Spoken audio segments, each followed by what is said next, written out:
Bonjour, good day. I'll have an opening comment and then I'll look forward to your questions. We had a great convention so far, great speakers, really looking forward to having this convention in person after 5 years. And so it was great to be able to meet with delegates, with members in person. I received a strong mandate, which makes it clear that our work is appreciated and we need to keep on working hard. What's also very clear is New Democrats always want more. I want more. New Democrats want us to do more for Canadians and do it faster. I feel the same way. I feel like I've been empowered now to get out there and to demand more of this Liberal government, to force them to do more for Canadians and faster. So I'm going to do exactly that. Donc, j'étais vraiment excité d'avoir un congrès en personne après 5 ans. Donc, j'étais tellement heureux de voir des membres en personne, de voir des militants en personne. J'ai reçu un bon mandat, donc ça me donne le pouvoir de continuer de faire le travail qu'on a fait. Ça aussi me donne un message que les membres apprécient notre travail. Mais c'est aussi clair que les néo-démocrates veulent voir plus des actions pour les Canadiens. C'est toujours les demandes des néo-démocrates. C'est pourquoi nous sommes des néo-démocrates, parce qu'on veut toujours avoir plus des actions pour les Canadiens, pour les aider. Donc, j'ai aussi reçu un message de demander plus des libéraux, de faire plus pour aider les Canadiens. Et j'apprécie ce message. Je vais maintenant utiliser cette message pour inspiration, de faire plus de travail, et je suis prêt de faire ça. Avec ça, je suis prêt pour vos questions. With that, I'm ready for your questions. Bonjour, M. Singh. Valérie Gamache de Radio-Canada. 81 c'est quand même votre plus bas résultat. Je comprends que vous dites que c'est un mandat fort et ce l'est. Cependant, au-delà du fait que les militants en veulent plus, comment vous analysez ce résultat-là? Sur quoi les militants sont peut-être déçus de vous? Je pense que le message était qu'on est dans une position de pouvoir. Donc, les demandes, ce qui est vraiment normal pour les néo-démocrates, c'est d'utiliser cette position pour aller chercher plus de gains, plus de big victoires pour les gens. Et c'est exactement ce que je vais faire. Utiliser maintenant le message que j'ai reçu dans les négociations avec les libéraux de dire « Hey, on a besoin de plus des actions. On est dans une crise du logement. On est dans une crise d'abordabilité. Le coût d'épicerie, le coût de la vie augmente. On a besoin des actions concrètes pour donner un coup de main aux gens. Donc, j'ai reçu ce message et un mandat pour faire ce travail. Yeah. So what I think Canadians or what New Democrats always want is to see us use the power that we have to get more for Canadians. And what I've received is a strong mandate, but also a clear message that New Democrats want us to do more. And what they want more of, they want more help for Canadians that are struggling with the cost of living, the cost of groceries, the cost of housing. They want to see us use our powers to get more done, to give people a break from all the pressures that they're feeling. And I agree. So I'm going to use this as inspiration to get out there and fight for more for Canadians. Et à quel point les tensions sur la question israélo-palestinienne, puis on a vu des manifestations, ont peut-être affecté votre résultat selon vous? Donc, je sais maintenant, après le fait qu'il y avait des tensions, mais c'était pendant mon discours, donc je ne sais pas exactement l'impact. Mon équipe peut vous donner plus de détails sur exactement c'était quoi l'impact de tout ça. En général, il y avait des tensions. C'était un temps tellement difficile pour plusieurs communautés. Ça brise mon cœur quand on réfléchit sur la violence, la perte des vies. Et c'est vraiment un temps difficile et il y a des tensions à cause de ce temps difficile. I wasn't aware of the details of what exactly went on because from now what I've learned, it happened while I was speaking.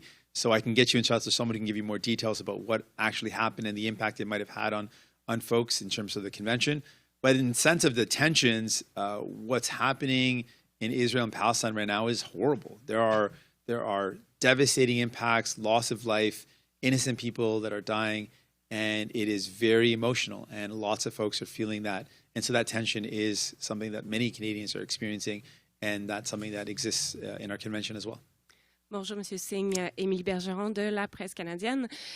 Justement, au sujet de ces manifestants, qu'est-ce que vous pensez de la façon dont votre parti a géré cet incident? Parce que ce qu'on nous a dit du côté de votre équipe et du leadership du parti, c'est que les délégués qui se sont joints à ces manifestants-là parce qu'ils étaient d'accord avec leur message, ils se sont fait dire qu'ils contrevenait à la politique du NPD sur le harcèlement. Est-ce que votre politique sur le harcèlement n'a pas un peu le dos large? Donc, parce que je n'étais pas là et c'était pendant mon discours, je ne sais pas exactement les détails, je n'étais là pour gérer cette situation.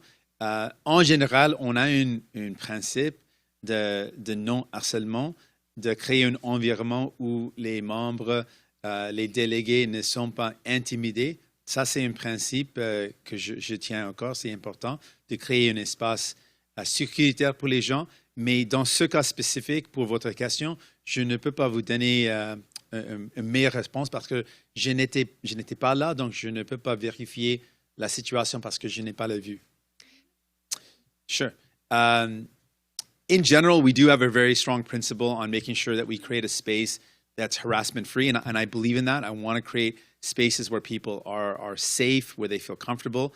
I don't know the details about how the particular conflict or the protest that you spoke of. I wasn't there. It was happening while I was speaking, and I was focused on my speech, so I don't know enough of the details of what happened to give you an assessment of what the reasons were or the circumstances that led to the decisions that were taken. So I can get you in touch with someone who can give you more details on that. But the general principle is that we do believe in creating a space that is safe for people, and I don't have enough details to give you a good analysis of the decisions that were taken.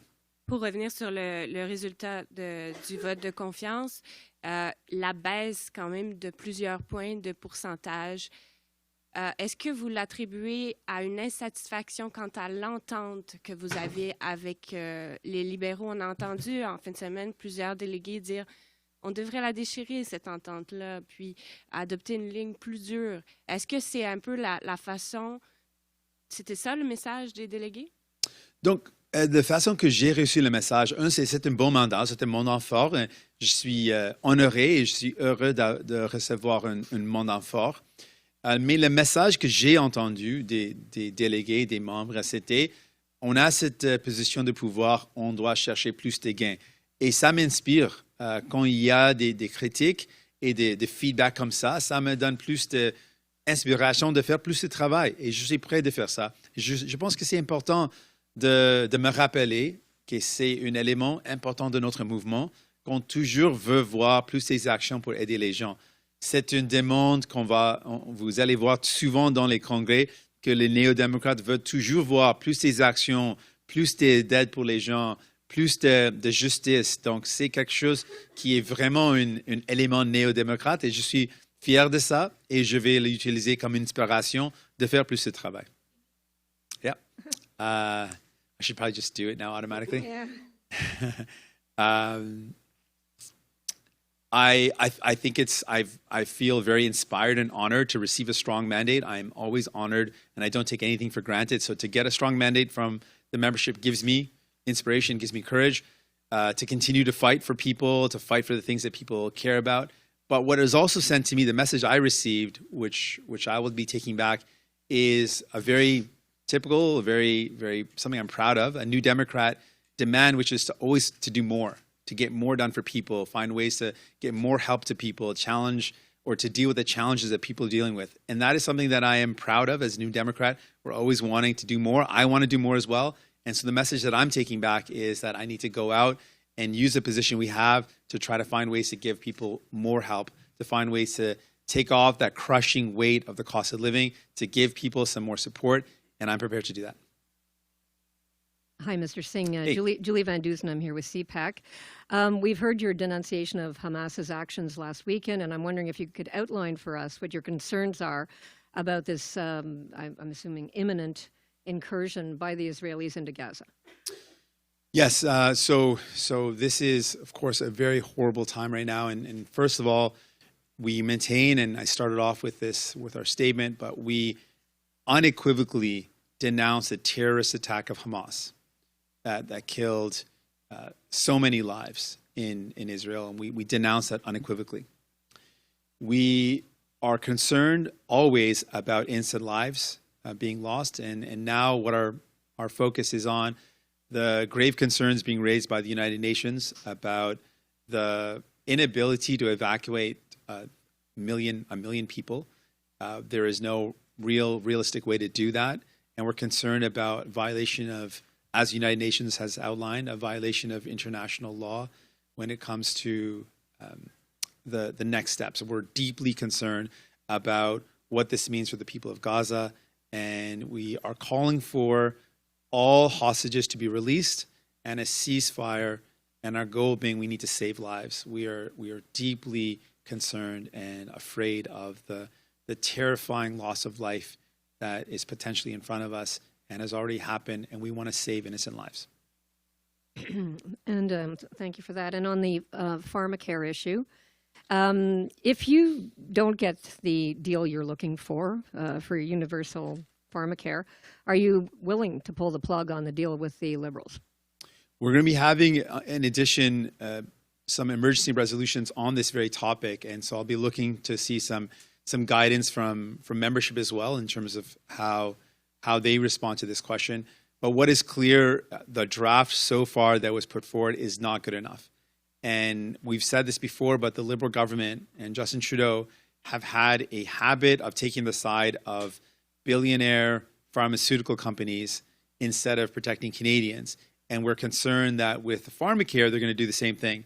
When it came to the regulator that sets the prices for drugs in Canada, we saw significant resignations of that regulator body because they found that the Liberal government was blocking their attempts to bring down the cost of medication, really taking the side of the pharmaceutical industry over the side of Canadians. And I think that's wrong.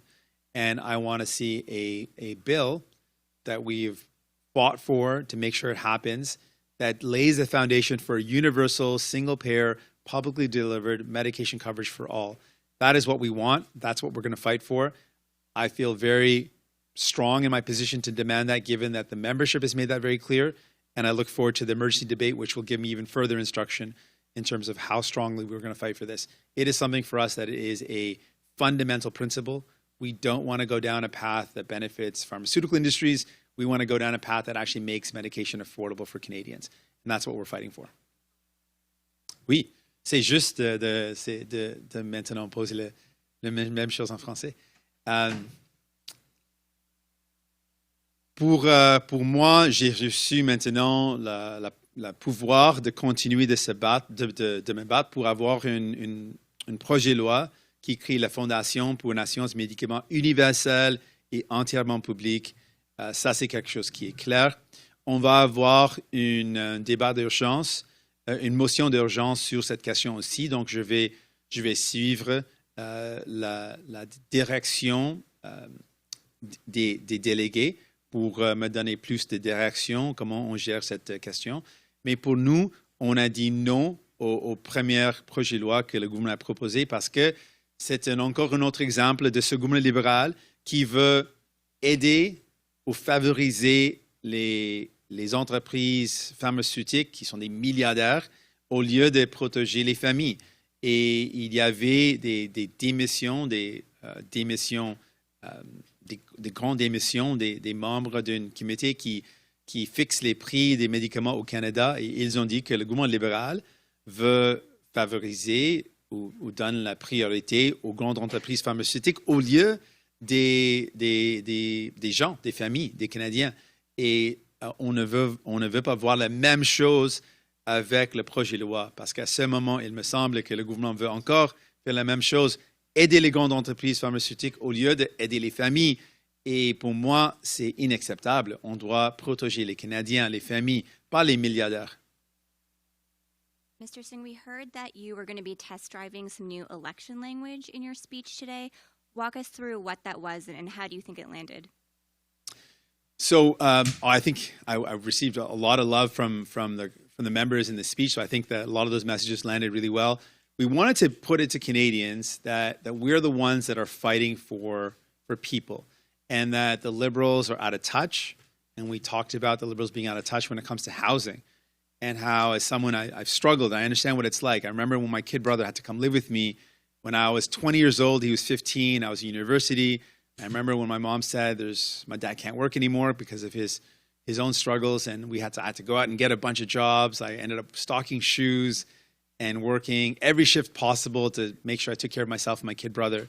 And I remember what it's like to be worried about my younger brother going hungry, and remember the feeling of working so hard but just barely scraping by. And because I remember those feelings, I am so worried about the Canadians that are right now saying they're afraid they might lose their home, rents are going up, cost of groceries are so high. And so the Liberals are out of touch. And at the same time, one of the other things we wanted to point out is that Pierre Poilievre is not who he pretends he is. He pretends to care about things like housing, but we can look at his track record. When he was in power, what did he do? And that was an important message to show that Pierre Poilievre is not who he pretends he is. He pretends to care, but when he was in power, he did not build affordable housing. He lost 800,000 affordable homes.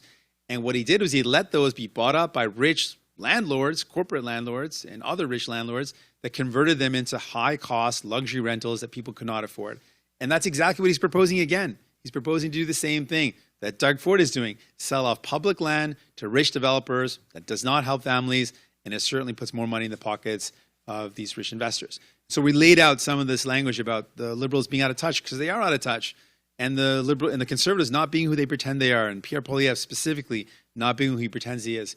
Thinks that living in a modest home is a shack.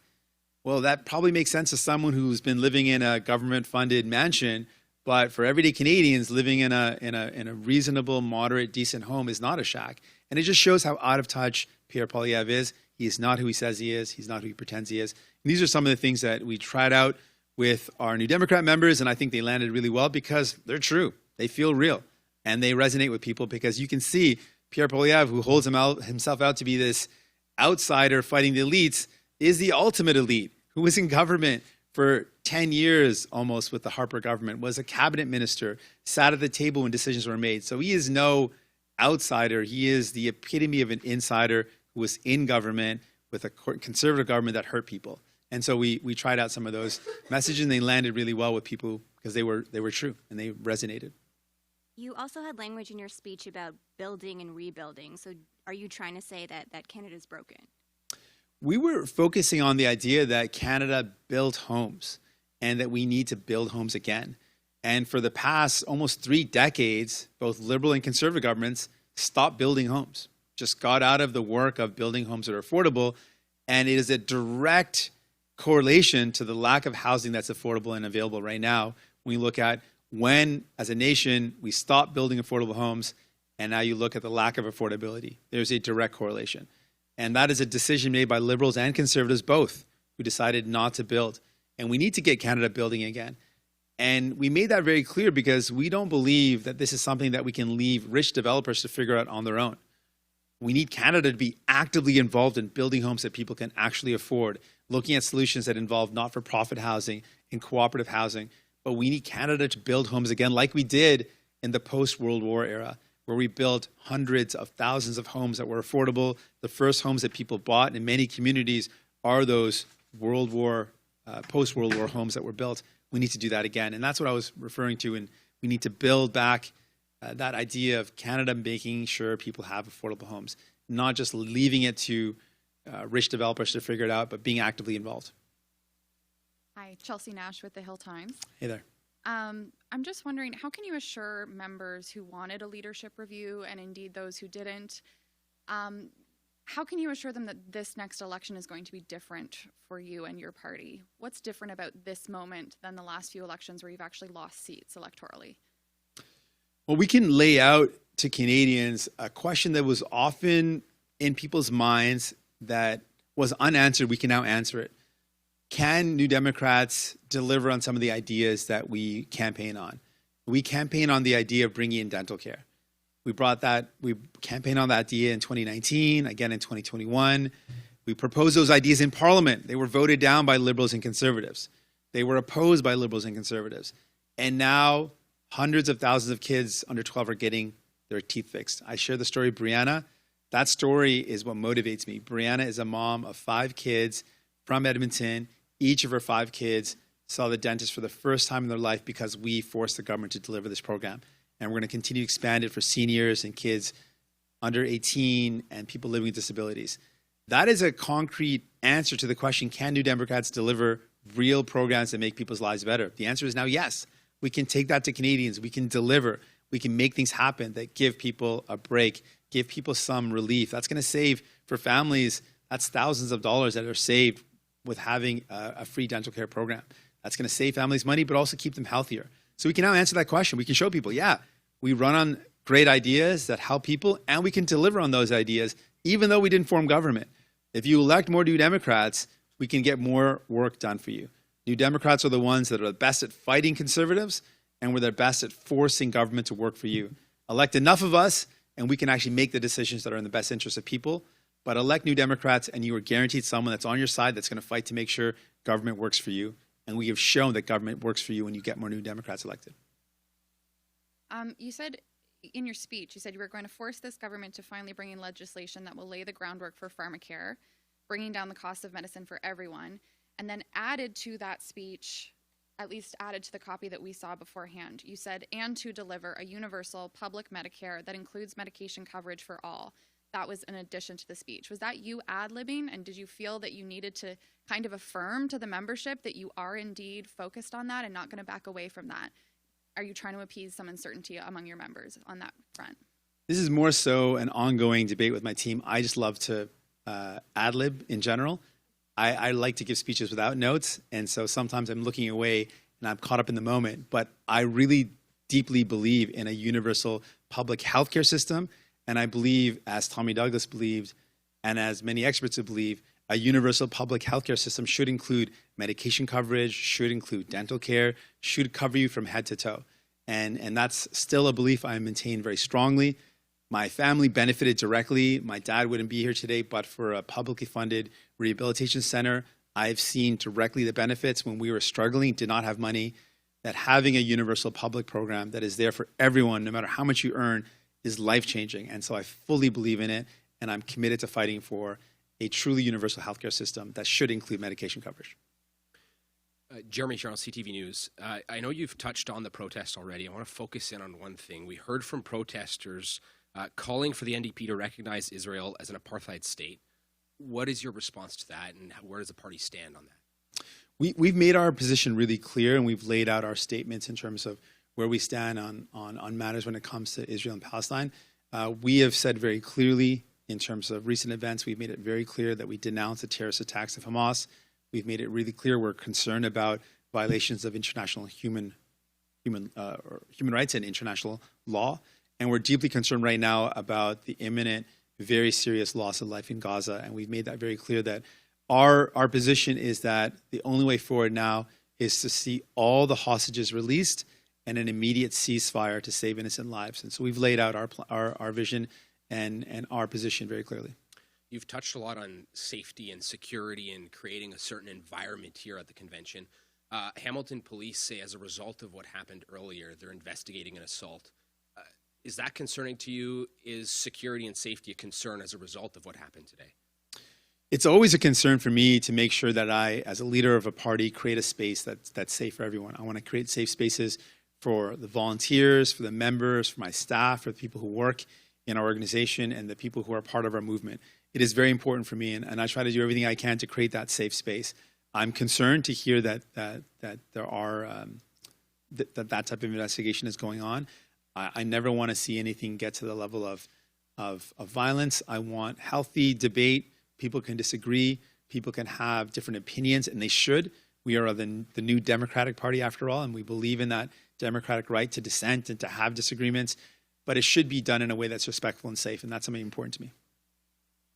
Hi, Emily Taylor from CHCH News. I just wanted to ask about the Ontario NDP MPP Sarah Jama. She's, of course, come under fire recently for some statements around the Israel-Hamas war, and she's apologized for these, but Doug Ford is still calling for her resignation right now. I'm just looking for your reaction on her comments and as well Ford's call for her resignation. Well, as far as I understand that Sarah Jama has apologized, and that's my understanding. In terms of Doug Ford, it seems to me kind of crass politics that instead of focusing on the horror of what's happening in Israel and Palestine, he's focused on a member of provincial parliament to score political points. Our position is really clear on this. We've condemned in unequivocal terms the terrorist attack of Hamas and the loss of life that has caused and the horror that's caused for people many Canadians who are still reeling from that, who've got friends and family that are feeling the impact of those terrorist attacks by Hamas. And we're also right now very, very deeply concerned about the ongoing potential violations of international law and the real threat of a dire humanitarian crisis in Gaza because of the lack of access to food, fuel, medication, and resources. And that's why we are saying that all hostages must be released and there must be a ceasefire to save innocent lives. And we maintain that position. Thanks. Bonjour, Monsieur Singh. Bonjour. Pardon, Mylène Crête de la presse. Excusez-moi, j'ai un petit rhume. Je voulais savoir, est-ce que vous considérez qu'Israël a commis des crimes de guerre au cours des derniers jours et s'apprête à en commettre avec l'opération terrestre? En général, on a souligné les inquiétudes qu'il y a des violations potentielles des lois internationales. Et on souligne ça parce que ça nous inquiète beaucoup. Et c'est clair qu'avec les actions d'Hamas, c'est une action d'un organisme terroriste, on les dénonce et on est tellement clair avec le fait qu'on dénonce Hamas comme un organisme terroriste et leurs actions. Et on a des inquiétudes maintenant avec les actions en Gaza.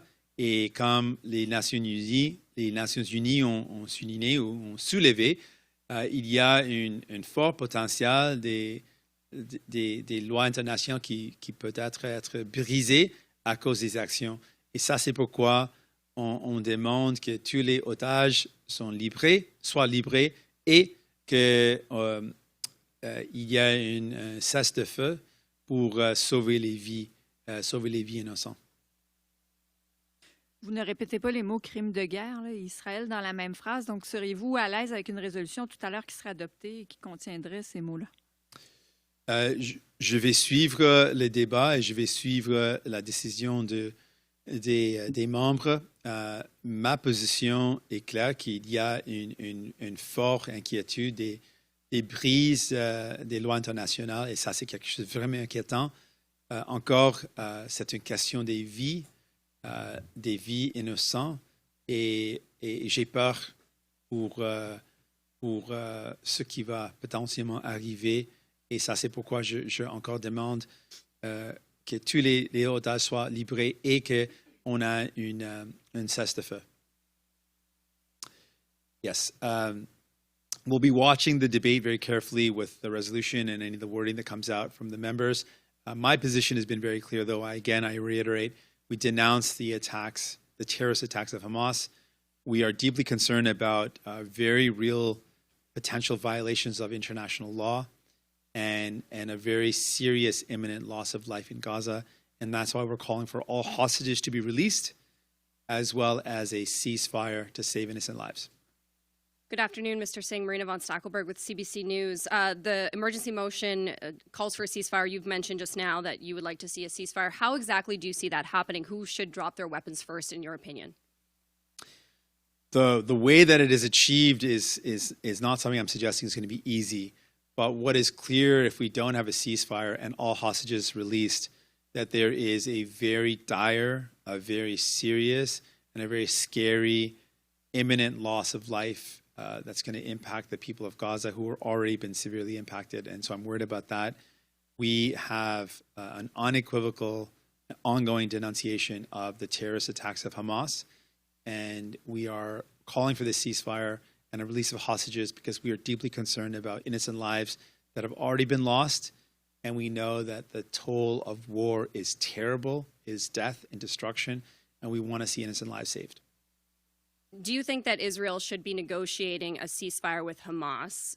And what would a ceasefire look like in your eyes? Because, in speaking with the Center for Israel and Jewish Affairs, they said to me that they believe a ceasefire would be a mistake. So exactly how do you see this happening? Are you suggesting that Israel should not be moving into Gaza?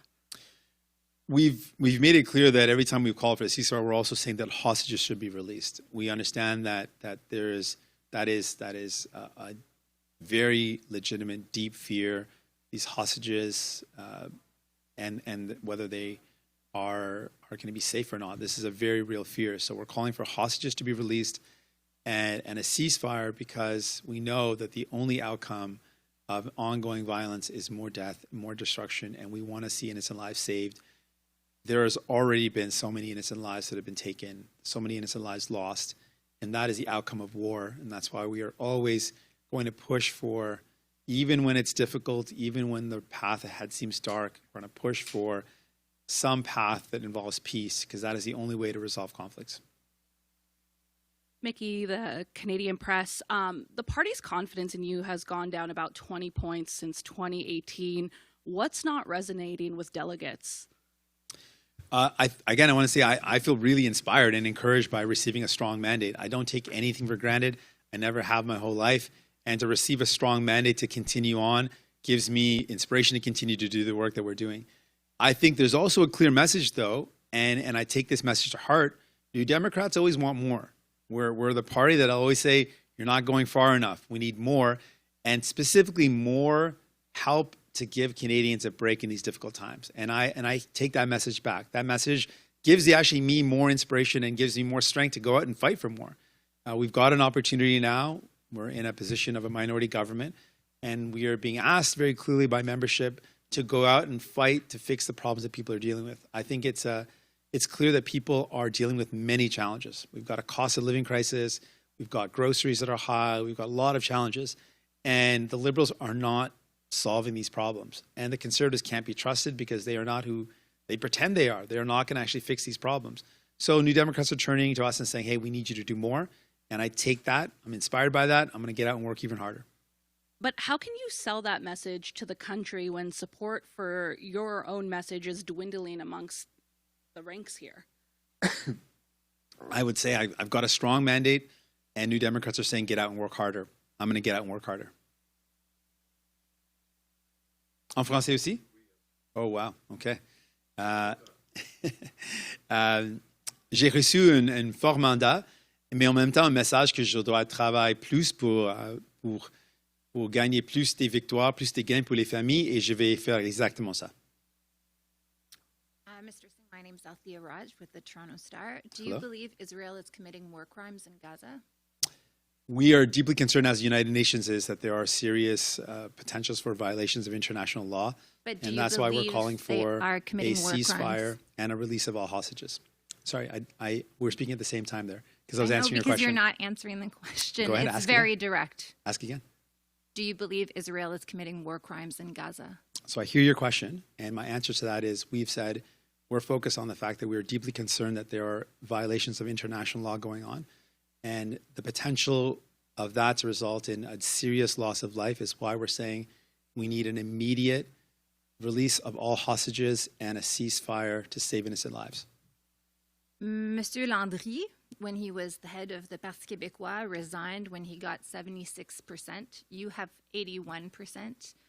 I don't remember the word you used in English, but in French you called it a beau mandat, a beautiful mandate. Why is 81 enough if 76 for some wasn't?